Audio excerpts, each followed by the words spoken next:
கிட்டத்தட்ட 215 ஏக்கர் பரப்பளவு கொண்ட இந்த கச்சத்தீவை யார் கையகப்படுத்துவது என்று உலக வல்லாதிக்க நாடுகள் போட்டி போடுகிறது. ஆனால் இலங்கை அரசு என்ன செய்கிறது என்றால், எல்லா வல்லாதிக்க நாடுகளையும் ஏமாற்றி கொண்டுதான் இருக்கிறது என்பதற்கு சான்று.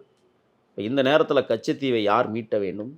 தமிழக மீனவர்கள் பயன்படுத்துவதற்கு மட்டுமல்ல, இந்திய பேரினவாத அரசும் அங்கே போய் இறங்கி இந்தியாவினுடைய பாதுகாப்பை உறுதி செய்யும்.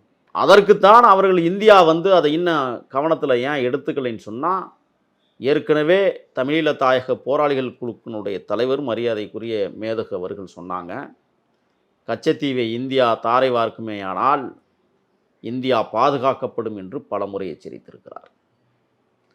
ஆனால் அந்த தீவு தமிழீழ பகுதிகளுக்கு சொந்தமானது என்று சொன்னால் தமிழீழம் பாதுகாக்கப்பட்டு இருக்கும். இந்த விடயத்தில் தான் அம்மையார் ஜெயலலிதா அவர்கள் கச்சத்தீவை தமிழ்நாட்டிற்கு தாரை வார்த்து தருவதை விட தன் சொந்த நிலத்தை தாருங்கள் என்று தீர்மானம் நிறைவேற்றி மத்திய அரசிற்கு ஒரு நெருக்கடியை கொடுத்தார்கள். இதைத்தான் இன்றைக்கு தமிழக வெற்றிக் கழகத்தினுடைய தலைவர் விஜய் அவர்கள் ஒரு புதிய அரசியல் மாற்றத்தின் புரட்சியை உருவாக்குவதற்கு